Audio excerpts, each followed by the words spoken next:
C'est pour ça que nous avons chanté ce cantique ce matin. Crée en moi, Seigneur, un cœur pur. Nous avons besoin ce matin d'avoir un cœur pur. Hein? Merci, Seigneur, pour sa présence, pour son amour, pour sa fidélité. Hein? Merci, parce que, Seigneur, nous sommes dans la joie ce matin de pouvoir annoncer son saint nom, de pouvoir prier son saint nom, de pouvoir élever son saint nom ce matin. Merci pour sa présence. Merci pour les bien-aimés qui nous rejoignent. Merci pour l'amour de Dieu dans nos vies. Merci parce que nous avons un Dieu puissant et merveilleux. Nous avons eu des nouvelles de Roumanie ce matin. Nous avons eu des nouvelles à travers cette semaine des œuvres que nous avons de droite et de gauche. Et nous continuons à prier les uns pour les autres. C'est très compliqué de ne pas voir nos frères en présentiel. Hein, c'est quelque chose de compliqué. Mais à travers le téléphone, Dieu bénit. Nous avons un Dieu qui est illimité, un Dieu de toute possibilité, un Dieu qui n'est pas confiné. Le Seigneur bénit à travers les prières, à travers ce que nous pouvons dire, à travers nos échanges, à travers nos témoignages, et ça réjouit notre cœur ce matin. Merci Seigneur, nous voulons continuer à prier pour ceux qui n'ont pas pu venir ce matin, ceux qui sont restés chez eux, ceux qui sont malades, bien sûr. Vous comprenez que les temps sont compliqués. Mais ce matin, nous allons nous réjouir, nous allons parler à travers la parole du Seigneur du caractère et des caractéristiques du chrétien. On n'est pas n'importe qui ce matin, nous sommes des chrétiens et nous avons un caractère particulier que Dieu nous a accordé et nous avons des caractéristiques particulières que Dieu nous a accordées ce matin. Amen. Amen. Je demanderai à mon frère Gilda qu'il puisse prier pour moi. J'ai besoin d'une onction particulière sur ma vie ce matin. Hein, avec le petit dernier de l'église, ils vont être deux, ils vont prier ensemble. Alléluia. Que le Seigneur soit glorifié et béni ce matin. Amen. Alléluia ce matin. Merci pour tous tes bienfaits. Oui, Jésus. Merci pour ce moment que tu nous as permis d'être ensemble ce matin. Bénis ton serviteur qui va nous prier ce matin, Seigneur notre Dieu. Oh Jésus. Touche sa bouche, Seigneur, et mets ta parole dans sa bouche. Touche chacun de cœur ce matin, Seigneur. Afin que nous puissions, Seigneur, recevoir cette parole, Seigneur. Nous te bénissons, Seigneur, pour ce moment précis. Dans le nom de Jésus. Amen. Amen. Amen. Merci Seigneur. Gloire à Dieu ce matin. Merci pour sa présence. Merci pour votre présence. Merci parce que nous allons nous réjouir encore à travers ce message. Et vous savez, c'est des messages que je reprends souvent, mais c'est des messages là, par contre, c'est un message qui nous réjouit, qui nous encourage à chacun, à moi le premier. Hein, comme je vous l'ai dit, il n'y a pas de supériorité dans l'œuvre de Dieu. Nous sommes tous des chrétiens avant tout. Hein, il n'y a pas de chef. Le chef de l'Église, c'est Christ. Amen. Il n'y en a pas d'autre. Alors celui qui croit être un chef, eh ben, il faut qu'il passe par la fenêtre parce qu'il n'a pas sa place ici. Alléluia.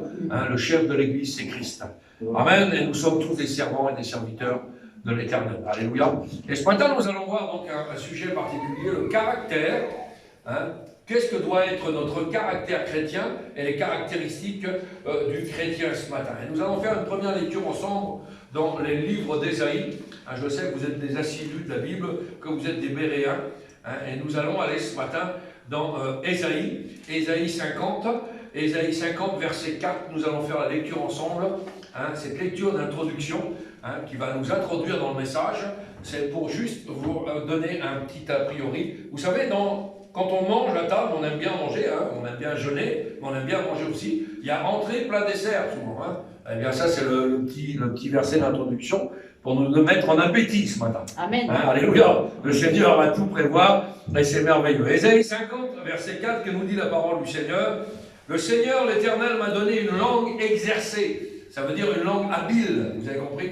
Une langue exercée. Pour que je sache soutenir par la parole celui qui est abattu. Il éveille chaque matin, il éveille mon oreille pour que j'écoute comme écoutent les disciples. On parle de disciples ce matin, hein, avec le mot disciplus qui veut dire discipline et non pas des membres. Beaucoup trop d'églises aujourd'hui ont des membres, c'est-à-dire des chaises pleines, mais les cœurs sont vides. Il faut des disciples, il faut être un réel disciple de Jésus-Christ ce matin.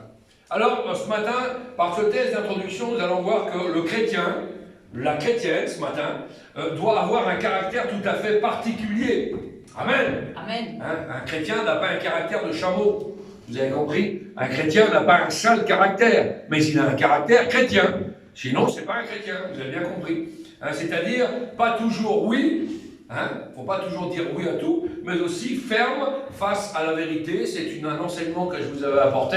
Hein. Nous devons prêcher, nous les serviteurs de Dieu, dans toute la vérité, sans rien cacher, dit la Bible et dit l'apôtre Paul, mais aussi nous devons avoir aussi, par rapport à cette vérité, une possibilité de dire non. Il y a des choses que l'on doit accepter, des choses que l'on ne doit pas accepter. Amen. Il faut affirmer notre caractère chrétien. Un chrétien, c'est pas non plus une serpillière sur laquelle on peut s'essuyer les pieds. Il y a beaucoup de gens d'extérieur qui disent « Ah, c'est un chrétien, je vais pouvoir le rouler, je vais pouvoir faire ci, je vais pouvoir faire ça. » Un chrétien a un caractère particulier, et il ne dit pas oui à tout. Alors, nous voulons fonder notre vie chrétienne sur du roc ce matin. J'espère que votre vie chrétienne est fondée sur du roc, sur du rocher et non pas sur le sable. C'est pourquoi ce matin nous allons voir qu'est-ce que le caractère chrétien. Que notre caractère ne soit pas comme on voit des fois au bord de la mer, des enfants qui écrivent sur le sable certains mots, certains engagements qu'ils veulent prendre, on avait déjà vu ça, c'est très romantique, on fait des dessins sur le sable, et la mer monte, la mer descend, et les décisions qui ont été prises n'apparaissent plus. Non, on n'est pas comme ça ce matin. Vous avez bien compris que ce matin, notre caractère ne soit pas comme ça, mais que notre caractère soit comme un marteau, un burin, que notre caractère soit comme avec un marteau et un burin gravé sur du roc au bord de la mer. C'est-à-dire que la marée de la vie monte, la marée de la vie redescend, mais ce qui est gravé dans le corps, dans nos cœurs et sur le roc reste gravé. Nous avons pris des décisions et des engagements. La Bible enseigne cela en disant, si quelqu'un est en Christ, il est une nouvelle créature. Dimanche dernier, nous avons fait un baptême, dimanche après-midi. À partir du moment où vous avez pris cet engagement, vous êtes une nouvelle créature en Christ. Tout devient nouveau. Ce n'est pas l'ancienne vie, on va le voir. L'homme nouveau, l'apôtre Paul en a parlé très souvent au travers de ses épîtres. Alors une question peut nous être posée maintenant. Cet homme nouveau est-il devenu une réalité en nous ou non? Est-ce que cet homme nouveau est vraiment là? Jésus l'a promis. Pour nous tous sans exception. Mais souvent nous sommes déçus. Souvent il y a une déception. Parce que quand on regarde autour de nous, chez beaucoup de chrétiens, on parle pour les chrétiens, on ne parle pas pour les païens, il y a très peu de cet homme nouveau. Nous sommes souvent déçus par des frères ou des sœurs que nous croyons vraiment spirituels, et puis en fin de compte on s'aperçoit qu'ils ne sont pas passés par la nouvelle naissance. Alors ils sont encore avec les attitudes du vieil homme ou de la vieille femme. Pourquoi ? Parce qu'il n'y a même rien du tout. La Bible dit que l'on reconnaît un arbre à ses fruits. Amen. On reconnaît un arbre à ses fruits. Comment donc comprendre cette contradiction? La parole de Dieu parle d'être une nouvelle création, d'être une nouvelle créature. Exactement la même puissance qui a permis à Dieu de créer à partir de rien la terre, la mer, les étoiles, les constellations. Il a fallu la même puissance pour nous recréer à l'intérieur. C'est la même puissance. C'est la même parole. Paul enseigne ça dans le 2e épître aux Corinthiens en disant « Dieu qui a dit que la lumière soit, a fait briller la lumière dans nos cœurs. » Amen. Nous avons la lumière divine dans nos cœurs et dans nos vies. C'est exactement la même chose que de dire si je suis né de nouveau, j'ai un caractère différent de ce que j'étais auparavant. Par exemple, auparavant, nous étions décrits dans la parole du Seigneur comme étant morts. Vous étiez morts. Morts par vos offenses, morts par vos péchés, dans lequel vous marchiez autrefois, selon le train de ce monde, selon le train de Satan, selon le prince de la puissance de l'air. Nous étions tous des fils et des filles de la colère avant de connaître Dieu, selon la nature des enfants de colère comme les autres. Mais la Bible dit, mais Dieu qui est riche, alléluia, en miséricorde, à cause du grand amour dont il nous a aimés, nous qui étions morts, et nous a rendus à la vie. Alléluia. Merci Seigneur. On est revenu à la vie. Donc normalement, j'ai la vie de Dieu en moi. Amen. Amen. J'espère que vous avez la vie de Dieu en vous. J'étais mort, maintenant j'ai la vie. Donc il doit y avoir un homme nouveau, une femme nouvelle qui a été créée en moi. Et quand je suis né de nouveau, par le Saint-Esprit, selon ce que Jésus a enseigné, en disant, si quelqu'un n'est pas né une deuxième fois, c'est-à-dire né de nouveau, il ne peut entrer dans le ciel. Alléluia. C'est important ça. C'est important. Il y a beaucoup de chrétiens qui sont baptisés dans le délire. Nous, dans notre communauté, il y avait beaucoup de chrétiens qui se sont baptisés, des inconvertis qui se sont baptisés par rapport à des guerres, par rapport à des événements spéciaux. Aujourd'hui, il y a des gens qui s'approchent de Dieu par rapport à ce qui se passe dans le monde, mais qui n'ont pas compris, en réalité, l'autorité, la puissance de Dieu, et ils n'ont pas compris qu'on ne se baptise pas dans le délire, on ne prend pas un engagement dans le délire. Et lorsque ce miracle est en nous, nous devrions être différents d'avant. Il y a donc un avant et il y a donc un après. Si nous sommes sauvés, laissez-moi vous dire que si dans votre vie personnelle, je sais que ce n'est pas votre cas, mais si dans votre vie personnelle il n'y a ni avant ni après, il est fort possible que je ne sois pas sauvé. C'est la Bible qui le dit, c'est pas moi. Regardez dans Éphésiens, on va faire cette lecture ensemble. L'Épître aux Éphésiens, regardez ce que nous dit l'Épître aux Éphésiens, c'est quelque chose de merveilleux. On va prendre quelques textes ce matin, parce que je m'appuie toujours sur la parole du Seigneur, afin que quelqu'un peut vous dire « Ah, les paroles du pasteur, c'est merveilleux ». Mais si le pasteur est à côté de la plaque, ben, toutes les paroles sont à côté de la plaque. Il faut se baser sur la doctrine, sur la parole de Dieu, sur la Bible ce matin. Alors on va aller dans Éphésiens, chapitre 5, et on va lire à partir du verset 6. Que personne ne vous séduise par de vains discours, car c'est à cause de ces choses que la colère de Dieu vient sur les fils de la rébellion. N'ayant donc aucune part avec eux, regardez bien, c'est pour vous dire, et vous illustrer ce matin le avant et le après.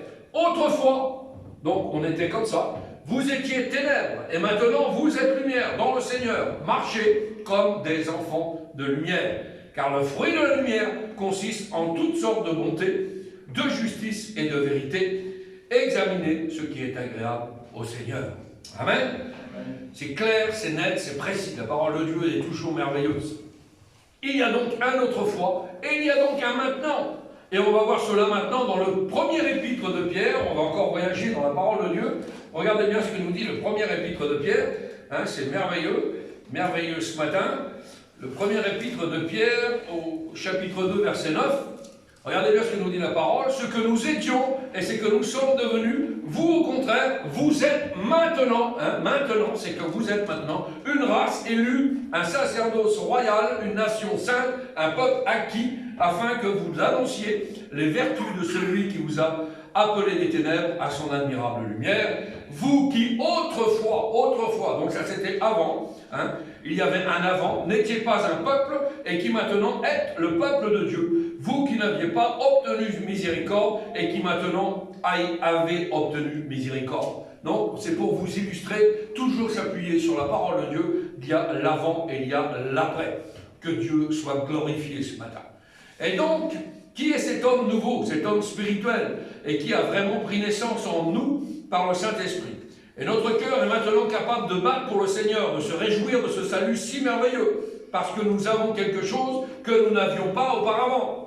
Et cela prouve évidemment notre salut. C'est merveilleux. L'homme naturel qu'on était avant, l'homme psychique, l'homme psychologique, est totalement indifférent aux choses de Dieu. Il ne connaît absolument rien, il n'est pas intéressé, il est égocentrique. Paul enseigne, l'homme naturel ne reçoit pas les choses de Dieu parce que c'est une folie pour lui. C'est une folie, quand on est un païen, de pouvoir comprendre les choses de Dieu.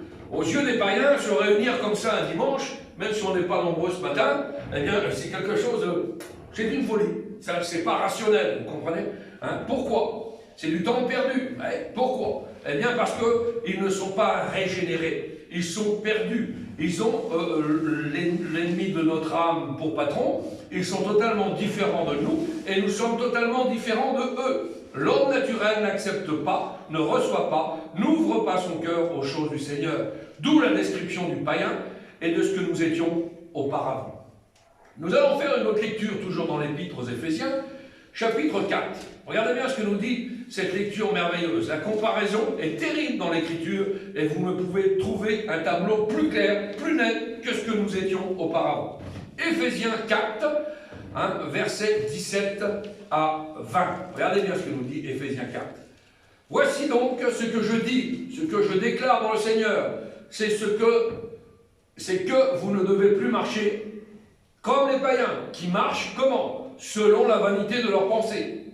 Ils ont l'intelligence obscurcie, ils sont étrangers à la vie de Dieu, à cause de l'ignorance qui est en eux, à cause de l'endurcissement de leur cœur, ayant perdu tout sentiment, ils se sont livrés à la dissolution pour commettre toute espèce d'impureté jointe à la cupidité. Mais nous, pour les chrétiens, ce n'est pas ainsi que vous avez appris Christ. Vous avez vu, ce tableau est terrible pour les païens, mais ils sont décrits dans la parole du Seigneur.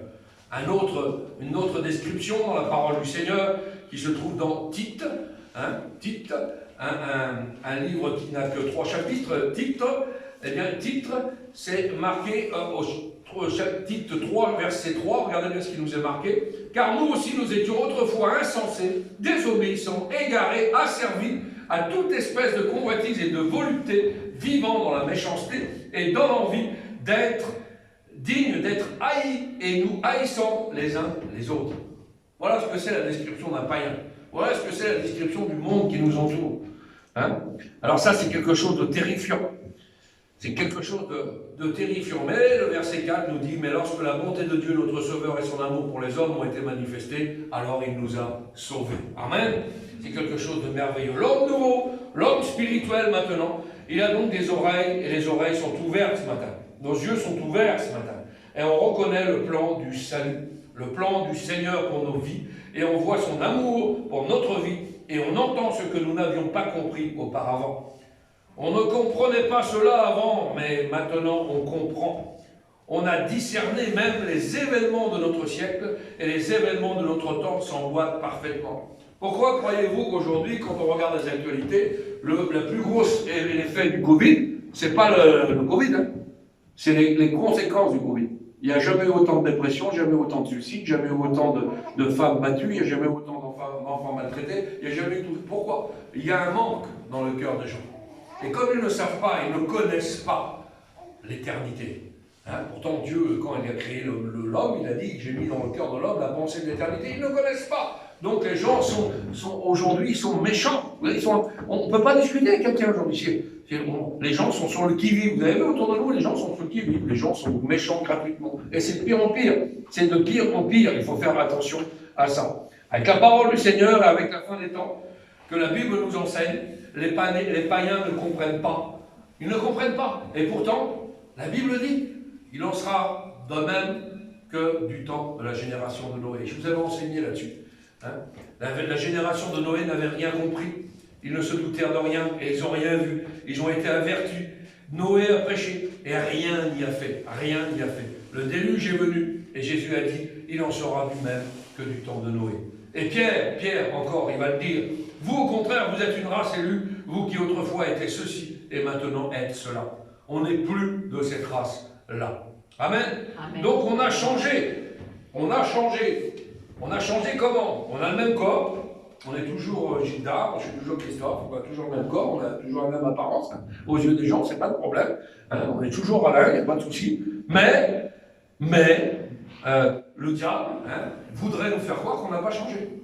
Ça, c'est la ruse du diable. C'est une des grandes ruses du diable. Je vous ai dit l'autre jour que c'était un grand psychologue. Mais le diable veut nous faire croire que l'on n'a pas changé. Mais nous ne sommes plus pareils. On a quelqu'un aujourd'hui qui nous habite. Et on est habité maintenant par le Père, le Fils et le Saint-Esprit. À la fin des temps, il est dit que les méchants feront le mal. Vous avez compris, les méchants feront le mal. Et on va voir ce que c'est les méchants. Aucun des méchants ne comprendra. Aucun. Alors, quand on parle de méchants, on ne parle pas de quelqu'un qui va faire un braquage, on ne parle pas de quelqu'un qui va cambrioler une banque, on ne va pas parler des méchants qui tuent. Là, on ne parle pas de ça. Non, celui qui est méchant, selon la parole, dans ce texte-là, c'est celui qui ne croit pas que Jésus est le seul sauveur. C'est ça le méchant. C'est la pire des méchancetés qui existent dans le corps de l'homme. Ils ne croient pas que Jésus-Christ est le sauveur. Les méchants ne comprennent pas. Ils sont aveuglés. Il y a un voile. Et le voile ne tombe que quand Christ fait tomber ce voile. Il ne tombe qu'avec Jésus-Christ. Il n'y a pas d'autre moyen. Donc évidemment, l'homme spirituel ressent maintenant le péché tel qu'il est véritablement. Et nous, aujourd'hui, en tant que chrétiens, le péché nous répugne. Il nous repousse. Et il y a une réaction contre le péché, une réaction naturelle. L'homme spirituel, l'homme nouveau ressent la grâce de Dieu comme tel. Gloire à Dieu. Merci Seigneur, que le Seigneur soit béni. On a ce discernement du bien et du mal. Nous ne sommes plus des gens insensés. Maintenant, mes mots, mon vocabulaire, notre parler est merveilleux. Oui, le Seigneur est venu puis il nous a lavé la bouche. C'est spécial. Il nous a lavé, il nous a purifié la bouche. Autrefois, nous avions une bouche sale avec des mots du monde. Mais dorénavant, nous avons une bouche lavée par le sang de l'agneau. Amen. cette bouche qui blasphémait auparavant, quand nous ne connaissions pas Dieu, cette bouche qui murmurait tout le temps, cette bouche qui n'avait que des mauvaises choses à déclarer sur les autres, eh bien aujourd'hui, il y a des actions de grâce dans nos bouches, des louanges, des paroles de bénédiction, il y a des prières qui s'élèvent vers le Seigneur, et il y a des louanges à ce Dieu qui s'en vient sur les nuées du ciel. Alléluia. Merci Seigneur, nous ne sommes plus les mêmes créatures. Merci, Père. Nous n'avions pas cela auparavant, même dans une religion, même dans certaines religions, toutes les religions n'avaient pas cela, vous comprenez? Nous n'avions pas cela auparavant, mais aujourd'hui, c'est comme ça. Mais maintenant, nous sommes nés de nouveau, métanoïa. Métanoïa, dépouillé du vieil homme, ça veut dire le mot en grec. Dépouillé du vieil homme, c'est un symbole terrible. Notre vieille créature est restée dans le baptistère et nous sommes devenus des nouvelles créatures. Tout est devenu nouveau en Christ, par les eaux du baptême et par notre engagement. Merci Seigneur. Mais dans la vie chrétienne, il y a maintenant une guerre entre la chair et l'esprit. C'est-à-dire que maintenant, la nouvelle nature se bat contre l'ancienne nature et l'ancienne nature se bat contre la nouvelle nature. Paul explique cela en disant la chair, la nature chair, le charnel, a des désirs contraires à l'esprit et le Saint-Esprit en nous a des désirs contraires à ceux de la chair. Ils sont opposés entre eux, il y a une opposition en nous. Notre champ de bataille est à l'intérieur. Dimanche dernier, je vous ai prêché sur que le Seigneur va nous donner une victoire complète et une victoire complètement, mais il y a des batailles. Et la première des batailles, c'est contre notre chair. Satan a bon dos des fois, je le dis. Mais le diable ceci, le diable cela, oui, mais toi déjà en premier. La chair déjà, faut faire attention à ça. Mais Satan, non, mais il n'y a pas que Satan, toi. Domine sur ta chair. La Bible dit que l'apôtre Paul dit « Je tiens durement ma chair en bride ». C'est l'apôtre Paul, c'est pas moi, vous avez compris. Donc si déjà l'apôtre Paul tient durement sa chair en bride, ça veut dire qu'il faut tenir sa chair durement en bride. C'est quelque chose c'est un combat intérieur. Nous devons, en tant que chrétiens nés de nouveau, se préparer toujours à cette guerre, C'est pour cela que pour les jeunes chrétiens, c'est un peu plus compliqué des fois. Pour la jeunesse chrétienne, quand on s'occupe de la jeunesse chrétienne, on n'a pas les mêmes attentes que quand on est mûr et puis après quand on est âgé dans le Seigneur. Donc, il faut faire attention. Ne présentons pas non plus un faux évangile. Beaucoup de gens présentent un faux évangile. Dieu est bon, Dieu est merveilleux. Dieu, on caresse le Seigneur, il n'y a pas de problème. Dieu sauve, Dieu guérit, Dieu bénit, Dieu miséricorde. Il n'y a aucun souci là-dessus. Mais quand on prêche la sanctification, on se dit « Ah, le pasteur là, il est beaucoup plus dur. » Vous comprenez? « Ah, il est dur, le pasteur. Ah, il prêche la sanctification. » Prêchez l'amour, prêchez la grâce. La grâce n'autorise pas tout. La Bible dit que si vous êtes sauvé par grâce, ne faites pas de cette grâce un prétexte pour vivre selon la chair. Donc ça veut bien dire que la chair a des désirs contraires. Même si nous sommes sauvés, la chair aurait tendance à pour aller à la réunion, c'est pas... Je préfère regarder un film à la télé. Faut aller à la réunion de prière. Je préfère regarder The Voice. Vous avez compris? La chair a veut, vous ne voulez pas. La preuve est très claire. Vous faites une expérience chez vous. Le soir, vous regardez la télé. La télé tourne en boucle chez vous. D'accord? Vous pouvez regarder la télé. Si vous n'avez pas envie de dormir, vous allez regarder 2 heures, 3 heures, 4 heures. Ça ne va même pas vous endormir. Prenez ça là. Lisez un chapitre. En bout du chapitre, vous ronflez. La chair, on n'en veut pas de ça. Elle n'en veut pas. Elle veut de la télé, elle veut du divertissement, mais elle ne veut pas de ça. La parole de Dieu, la chair, elle n'en veut pas. C'est un combat permanent. Quand vous lisez un chapitre de ça, ça vous endort. Vous dormez bien, au contraire, dans la paix de Dieu. Mais ça vous endort. Tandis que vous pouvez regarder un film en boucle pour votre acteur préféré pendant 3-4 films, vous ne serez pas endormi. Vous êtes diverti, vous n'êtes pas nourri, rassasié. C'est quelque chose d'extraordinaire, ça, comme expérience à faire. Alléluia. Alors gardons notre foi. C'est notre foi qui nous rend victorieux. On l'a vu la semaine dernière. C'est notre foi. Il faut que j'alimente ma foi. Gardons notre foi jusqu'à la fin. Jésus a averti Pierre en disant « Satan t'a réclamé pour te cribler comme du froment. » Il veut, Satan, te ramener dans l'ancienne vie. Il veut te ramener dans des désirs charnels. Mais j'ai prié pour toi, dit la Bible. J'ai prié pour toi afin que ta foi ne défaille pas, que ta foi ne lâche pas, que ta foi résiste aux assauts de l'ennemi. Donc, on doit se préparer à cette guerre. Et l'Écriture, la parole de Dieu, en parle comme tout à fait normal dans la vie du chrétien. C'est pour ça que l'autre jour, quand je vous ai introduit la semaine dernière en disant qu'on voit certains chrétiens aujourd'hui, ah, s'il est malade, c'est parce qu'il ne marche pas avec Dieu. S'il a tel problème dans son travail, c'est parce qu'il ne marche pas avec Dieu. S'il est assis, il n'est pas en forme, il a attrapé un rhume, c'est parce qu'il ne fait pas la volonté de Dieu. Ça, c'est faux et archi faux. Plus vous serez dans la logique spirituelle, plus vous serez des chrétiens, plus vous aurez des attaques. Vous avez compris? Sinon, c'est que si la vie chrétienne, c'est pas un long fleuve tranquille, hein, c'est pas des pétales de rose. Si tout marche à merveille, posez-vous les bonnes questions. Je vous le dis, si vous ne dérangez pas l'ennemi, c'est qu'il y a un problème dans votre vie chrétienne. L'ennemi va vous laisser tranquille si vous lui appartenez déjà. Vous comprenez ce que je veux dire? Mais si par exemple vous faites la volonté de Dieu, vous êtes un homme de prière, une femme de louange, attendez-vous à des attaques. Mais nous serons victorieux, puisque Amen. Le juste est toujours victorieux. Amen. La prière du juste est une grande efficacité. Oui, Satan ne règne pas au milieu des louanges, donc il n'y a pas de problème. Mais nous aurons néanmoins des attaques. Alléluia. Hein, il faut faire attention à ça. J'ai prié pour que ta foi ne défaille pas. Alléluia. Donc on doit se préparer à cette guerre. L'Écriture, la parole de Dieu en parle comme tout à fait normal dans la vie du chrétien. L'apôtre Paul va parler justement à Timothée, et il va parler du caractère chrétien. Et il va expliquer particulièrement ce qu'est le caractère chrétien. Et il va dire quoi? Sois un modèle. Ah, sois un modèle, toi chrétien, pour les fidèles. Ah bon? Et il va citer 5 domaines très particuliers du chrétien. Sois un modèle en parole, en conduite, en charité, en foi et en pureté. Pas. Elle en fait des choses, hein? Oui, mais pourquoi? Et nous allons voir ce que cela signifie, parce que c'est véritablement ça, le vrai caractère du chrétien. Sois un modèle en parole. Malgré le vent, la tempête, les vents contraires, il faut que notre caractère en parole demeure et soit solide, même dans l'époque où nous vivons. C'est très sérieux. Les paroles qui sortent de notre bouche, n'oubliez pas que aucune parole qui sort de notre bouche n'est perdue. Aucune parole qui sort de votre bouche n'est perdue, qu'elle soit bonne ou mauvaise. Ah oui, il faut faire attention.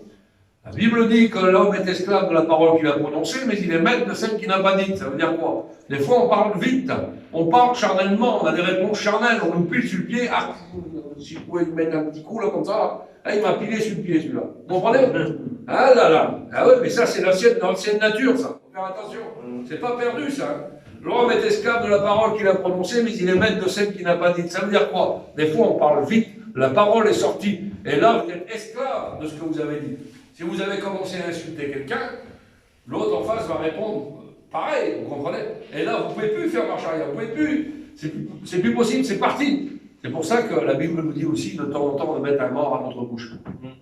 Mets un frein à notre bouche, Seigneur. Des fois, j'ai envie, hein. Ça m'arrive aussi à moi. Hein. Il n'y a pas de super spirituel, vous comprenez ce que je veux dire? Il y a des fois, il y a des situations, c'est très compliqué. Mais il y a des fois, on me mord la langue, vous comprenez? Parce qu'après, quand c'est parti, ça peut engendrer. Hein. Je vous avais prêché sur la langue. La langue peut enflammer des forêts entières.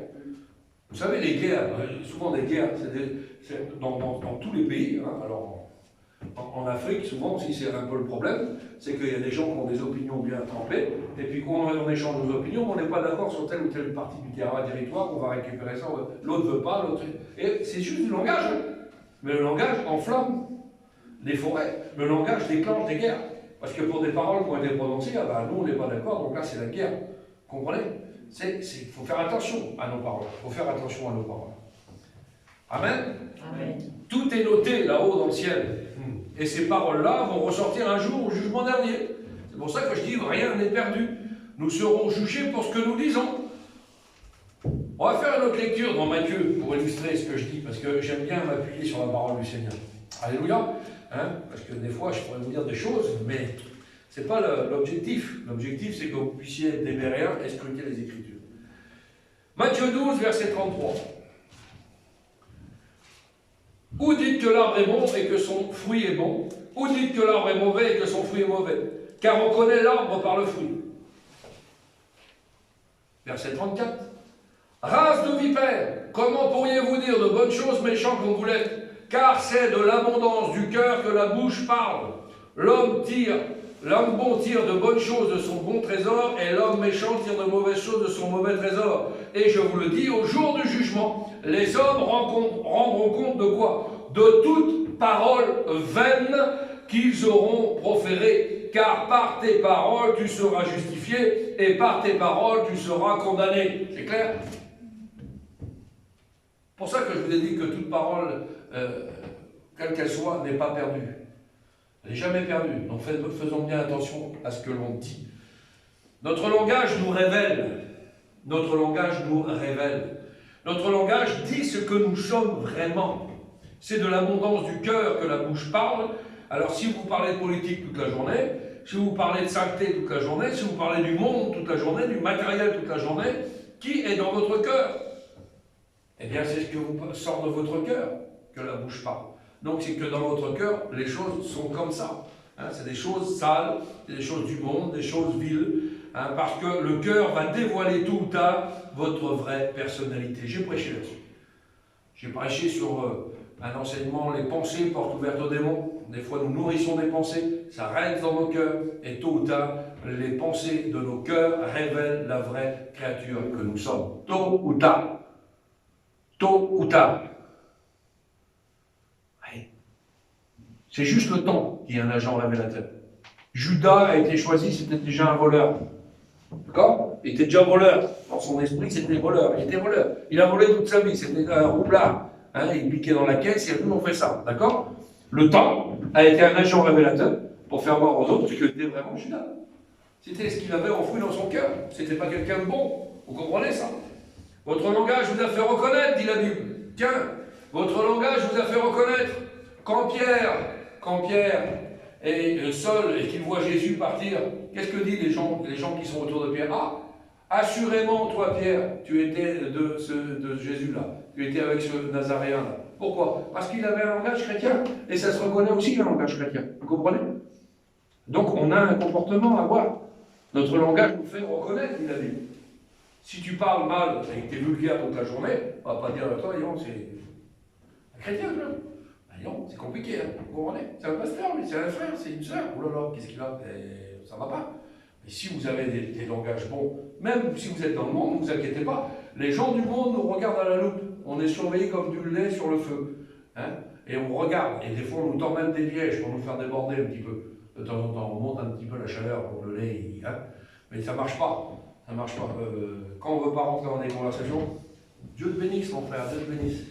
Voilà, et ça reste comme ça. Et notre langage nous fait reconnaître. Votre langage vous a fait reconnaître, dit la Bible. Jacques a dit, la langue est un mal que l'on ne peut réprimer. Et elle est pleine d'un venin mortel. J'ai parlé de ça avec le pasteur Daniel Goré l'autre jour.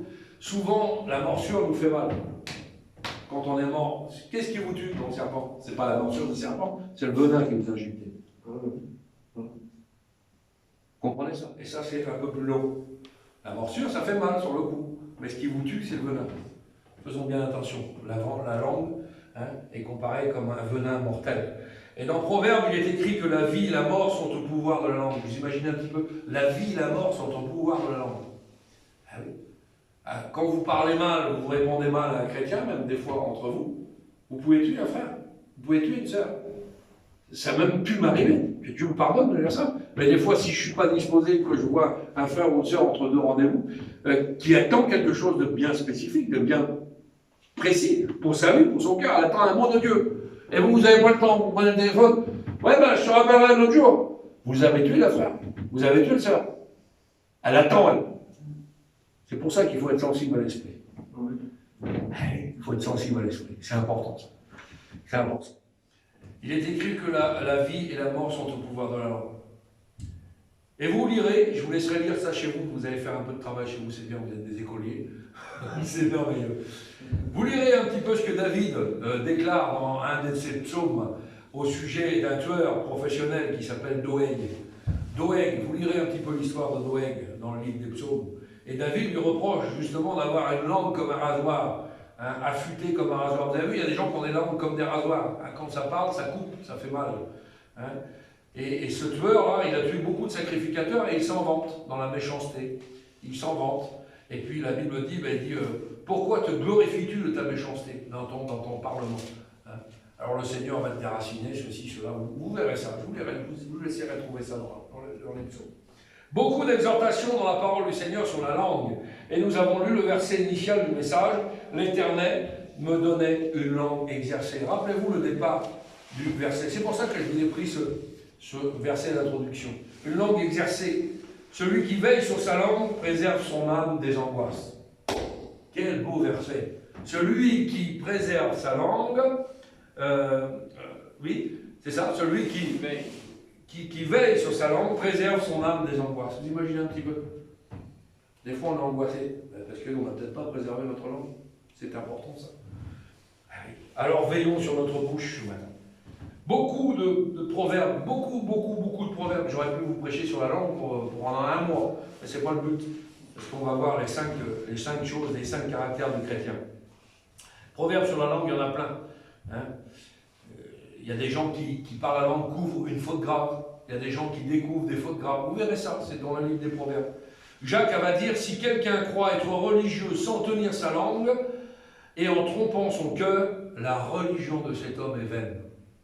Vous imaginez un petit peu? Je vous répète.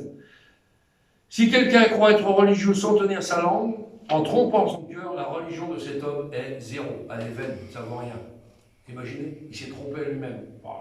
C'est quelque chose de terrible. Hein? Merci Seigneur. On va passer au deuxième caractère, trait de caractère du chrétien. Soit un modèle en conduite. On a vu la parole, soit un modèle en conduite. On ne parle pas ici pour des chrétiens dans l'église, mais à l'extérieur de l'église. Pourquoi? Vous voulez savoir comment on se comporte un tel ou un tel dans une église? Allez voir les enfants. Allez voir sa compagne, ou allez voir son compagnon. Et vous verrez tout de suite comment il se comporte. Parce qu'à l'église, tout le monde est beau et gentil. Hein. Vous avez compris? Mais en dehors de l'église, en dehors de la réunion, en dehors de votre vie de tous les jours.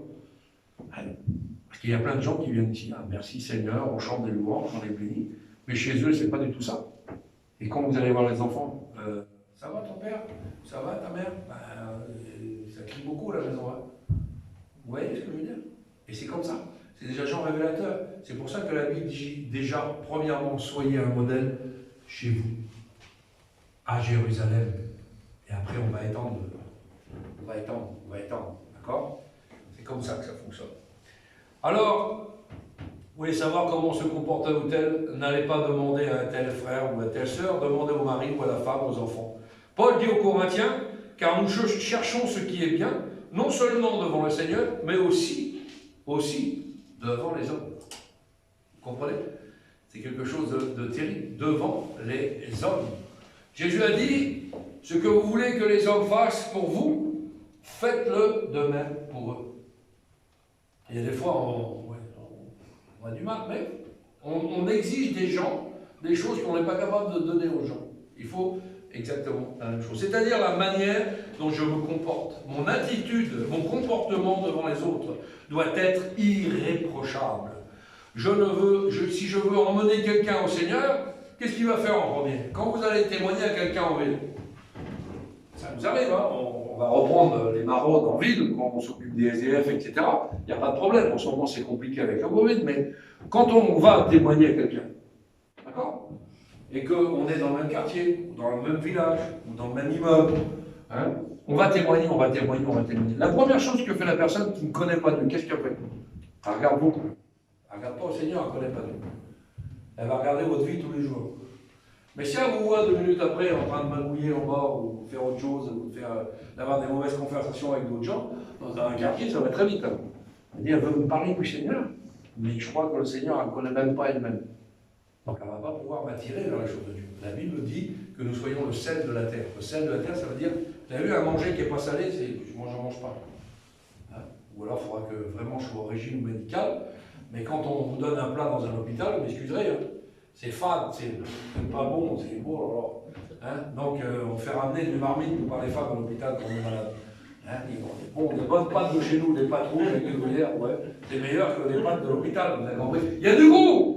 Eh bien nous, il faut qu'on donne du goût aux autres. Il faut qu'on donne du goût à ceux qui nous entourent. Si on n'est pas capable de donner un peu de sel de ce que nous sommes, alors qu'est-ce que... Ouais, ce serait bien que tu viennes dans la réunion. Et bien après, hop.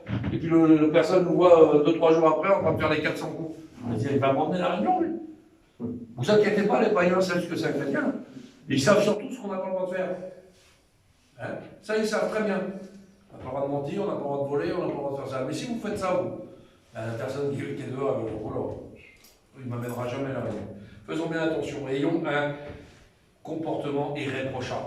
Je veux amener quelqu'un au Seigneur, il va me regarder, il va m'observer avant de venir. Mais si je suis comme lui, un païen avec un comportement de païen, pourquoi viendra-t-il? Pourquoi? Il va vous écouter par politesse, mais il ne viendra pas. Ne pas dérober, ne pas mentir, ne pas cacher, ne pas avoir deux poids, deux mesures. Lévitique, le livre de Lévitique nous dit quoi? Vous ne déroberez pas et vous n'userez ni de mensonges ni de tromperies les uns envers les autres. C'est clair. Dans Deutéronome, il est dit, tu n'auras pas dans ton sac deux sortes d'effets, ça veut dire deux poids, deux mesures. Hein, pour celui que tu vas prendre, vas-y en face. Hein, il y en a un qui va arriver, après celui-là je vais lui parler comme ça, puis l'autre, une fois qu'il est un peu plus facile à rouler, je vais parler autrement. Vous comprenez ça? Non, non, pas deux poids, deux mesures. Non, non, on est toujours pareil. Et la parole de Dieu nous demande d'avoir une conduite exacte. Ne craignez pas, dit le Seigneur, voici ce que vous devez faire. Ah, c'est beau, on a des ordonnances. On a, je vous le dis, quand on achète une machine à laver ou un sèche-linge, ou ce que vous voulez, on a un mode d'emploi. Là, on a un mode d'emploi pour notre vie. Qu'est-ce qu'il nous dit, le Seigneur? Dites la vérité, premièrement. Jugez selon la vérité, deuxièmement.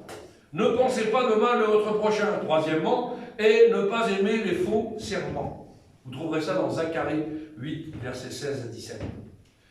Celui qui dérobe ne le fasse plus. Rendez à tous ce qui leur est dû, l'impôt à qui vous devez l'impôt, le tribut à qui vous devez le tribut, c'est-à-dire les taxes. Rendez la crainte à ceux que vous devez la crainte, l'honneur à qui vous devez l'honneur. C'est que la Bible me demande, donc je le fais. Clair? Parce qu'il y en a plein qui vous prêchent sur ci ou sur ça. Mais ça, il n'y a pas d'effet. Pourquoi? Ils ne sont pas utilisés. Pourquoi? Parce qu'ils ne vivent pas ce qu'ils prêchent. Je peux vous mentir, moi. Mais si moi, je me mens à moi-même, ça me sert à quoi? Vous croyez que le Saint-Esprit va travailler avec moi? Si demain, je suis le pire des manipuleurs, ben non, ça ne peut pas le faire. Vous comprenez? Jésus nous dit, la tromperie prend sa source dans Satan. Vous imaginez un petit peu? La tromperie prend sa source dans Satan. Alors ça, c'était un modèle en conduite. Il faut on ait une conduite irréprochable. Vous avez compris? C'est quelque chose de merveilleux. Alors maintenant, un modèle en charité. La charité, c'est l'amour, vous avez bien compris. Sans amour, je ne suis rien, dit la Bible. Et sans amour, ça ne me sert à rien. Corinthiens 13. Que chacun de vous, au lieu de considérer ses propres intérêts, considère avant les intérêts des autres. Là, des fois, c'est compliqué. Hein? Abraham et Lot, quel bel exemple. L'amour choisit, premièrement, regardez la preuve de l'amour d'Abraham et Lot. Qu'est-ce qu'il dit le plus ancien? L'oncle et le neveu. Choisis en premier. Tu vas aller où? La montagne ou la plaine? Il aurait pu dire, moi d'entrée, je suis le plus vieux, j'ai l'autorité, moi je prends ça. Souvent on fait comme ça. Abraham et Lot dit à son neveu, qu'est-ce que tu veux mon neveu? Là ou là? C'est une preuve d'amour ça. On se sert en deuxième. Qu'est-ce que tu veux? Tu veux le gros gâteau là ou tu veux comme tu veux, le biscuit, prends comme tu veux. Après moi je prends ce qui reste. Ça c'est une preuve d'amour. Merci Seigneur. Je prendrai ce qui reste. L'amour, c'est de se réjouir avec ceux qui se réjouissent et pleurer avec ceux qui pleurent. Quand on a des problèmes dans une assemblée, on pleure avec ceux qui pleurent. Quand on a des problèmes dans une famille, on pleure avec ceux qui pleurent. On prie pour ceux qui ont besoin de prière. On se réjouit quand il y a des réjouissances. L'Église, c'est le corps du Christ. On en a parlé. Je ne vais pas vous refaire un enseignement là-dessus. Manquer d'amour, c'est passer à côté. C'est manquer de miséricorde. Manquer d'intérêt pour les autres. L'amour, c'est samaritain. L'amour, il s'arrête. Vous avez vu? On peut illustrer. Un jour, je vous apportais la parole, j'avais prêché là-dessus sur le bon samaritain. Pasteur, il passe à côté. Le docteur dans le monde, il passe à côté. Vous pouvez prendre tous les enseignements que vous voulez, tous les ministères, il passe à côté. Mais là, il y a un bon samaritain qui arrive, et lui, il s'arrête. Ça, c'est l'amour. Il s'arrête, il donne des sous, il paye l'auberge, c'est quelque chose d'extraordinaire. C'est l'amour même. Combien vous serez déçus par des gens qui se disent importants dans l'évangile, importants dans une église, importants dans ce que vous voulez, des frères, des sœurs, on peut être déçus. L'amour même, c'est de dire, ah non, vas-y, choisis en premier, je fais, je m'arrête, et je vais prendre 5 minutes avec toi pour t'écouter. T'as des problèmes, on va prier ensemble. C'est l'amour. C'est l'amour. Amen. Amen. Sois un modèle en foi. Alors là, je ne vais pas vous tenir 2 heures sur la foi, puisqu'on en a parlé.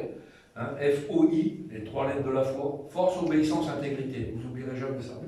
Moi, j'ai noté ça sur mon frigo. Donc, quand j'ouvre le frigo, F-O-I.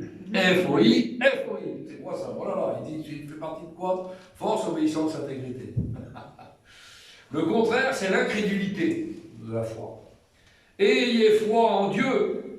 Amen. Ne soyez pas des pierres sur les eaux. Hein? Homme de peu de foi. Pourquoi as-tu douté?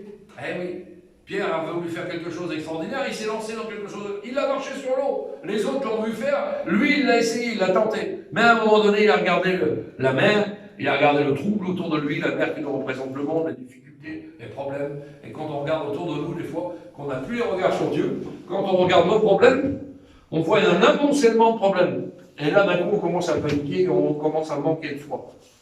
Regardons vers le ciel. La Bible dit que quand vous avez les regards tournés vers Dieu, vous êtes rayonnant de joie. Alléluia. Et puis notre délivrance est là-bas. Ton logement ne te plaît pas, Judas, t'inquiète pas, le plus grand des logements, ça va être encore dans le ciel. Alléluia. Hein, le Seigneur nous donne ce qu'il nous faut sur la terre, il n'y a pas de problème. Mais la maison, les terrains, ce que vous voulez, la voiture, tout ça, ça va rester là. Ne vous embêtez pas. Hein, notre délivrance est proche. Notre maison, elle est préparée. Alléluia. Alors pourquoi as-tu douté? Sans la foi, regardez bien ce que dit la Bible, il nous est impossible de lui être agréable. Sans la foi, il nous est impossible de lui être agréable. Ah oui. Habakkuk, le juste vivra par la foi.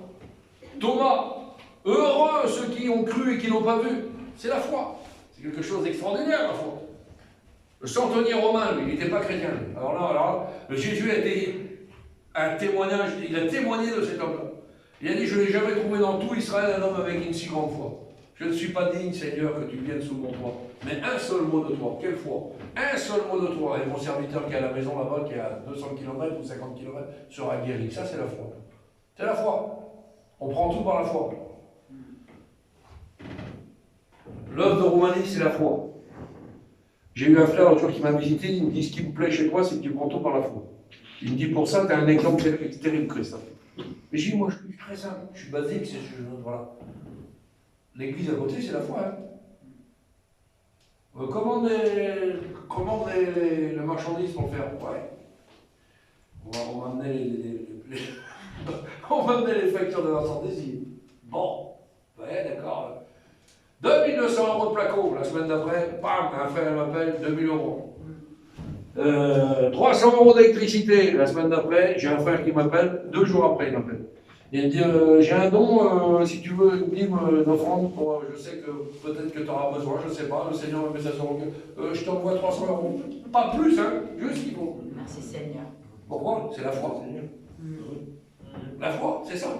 On prend tout par la foi. Là, en ce moment, le propriétaire est en train de travailler terrible, il m'a ramené les radiateurs, il ne met plus un balaton, il met un plancher. C'est la foi. Je lui ai parlé l'autre jour. Si moi, tu fais comme tu veux, mais j'ai là, comment on va faire une nouvelle église, ça va être beaucoup plus grand, j'ai ça. Oui, mais la foi. Et il met les trucs en douce, il vient dans la semaine et puis il me pose des machins. Il m'a posé des radiateurs neufs, il m'a posé là, puis j'ai rien demandé, hein. C'est quelque chose d'extraordinaire. Extraordinaire. C'est la foi. Faut marcher par la foi. La foi, croyez en moi. Pourquoi? Il y a plusieurs demeures dans la maison de mon père. Si cela n'était pas, je vous l'aurais dit. C'est la foi. On croit que par la foi, on va aller dans le ciel. Merci Seigneur. Alléluia. Amen. Merci Seigneur. Donc un modèle en parole, en conduite, en charité, hein, en foi. Et maintenant un modèle en pureté. C'est quoi le modèle en pureté? Moi je dirais même en propreté. Ah bon? Ouais. Heureux ceux qui ont le cœur pur, car ils verront Dieu.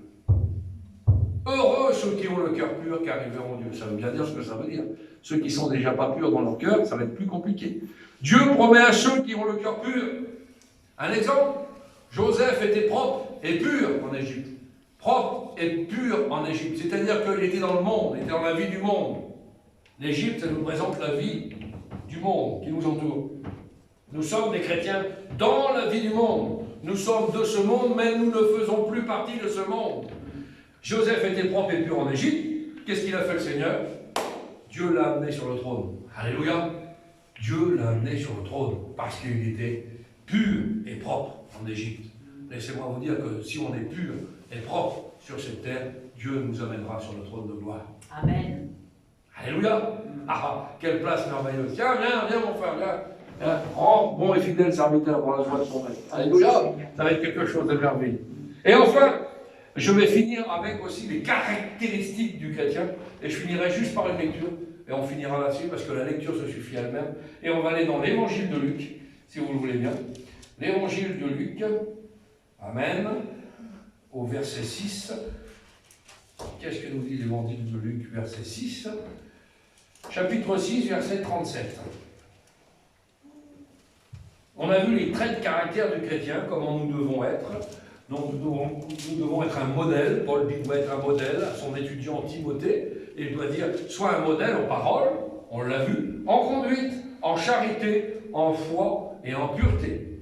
Mais maintenant, il y a des caractéristiques aussi pour le chrétien. C'est quoi les caractéristiques du chrétien? Je vais écourter là, parce que sinon je peux vous enseigner aussi sur juste ce chapitre de Luc, chapitre 6, verset 37. Ne jugez point, et vous ne serez point jugés. Pardon. Ne condamnez point, et vous ne serez point condamnés. Absolvez, et vous serez absous. Donnez, et il vous sera donné. On versera dans votre sein une bonne mesure, serrée, secouée, et qui déborde, car on vous mesurera avec la mesure dont vous vous êtes servis. Il leur dit aussi cette parabole, un aveugle peut-il conduire un aveugle? Ne tomberaient-ils pas tous deux dans une fosse? Le disciple, donc on parle bien de chrétien, le vrai disciple, vois-tu la paille qui est dans ton œil, dans l'œil de ton frère, et n'aperçois-tu pas la poutre qui est dans ton œil? Ou comment peux-tu dire à ton frère, frère, laisse-moi ôter la paille qui est dans ton œil, toi qui ne vois pas la poutre qui est dans le tien? Hypocrite, dit la Bible. Hypocrite, ôte premièrement la poutre de ton œil, et alors tu verras comment ôter la paille qui est dans l'œil de ton frère. Ce n'est pas un bon arbre qui porte du mauvais fruit, ni un mauvais arbre qui porte du bon fruit, car chaque arbre se connaît à son fruit. On ne cueille pas des figues sur des épines, et l'on ne vendange pas des raisins sur des ronces. L'homme bon tire de bonnes choses du bon trésor de son cœur, on parle encore du cœur, qui est habité par le temple du Saint-Esprit, et le méchant tire de mauvaises choses de son mauvais trésor, car c'est encore de l'abondance du cœur que la bouche parle. Je n'ai pas besoin de commenter, vous voyez un petit peu ce qu'il faut faire, cette lecture merveilleuse de Luc 6, versets 37 à 42. On prie le Seigneur. Seigneur, nous voulons te bénir, te dire merci pour ces paroles, merci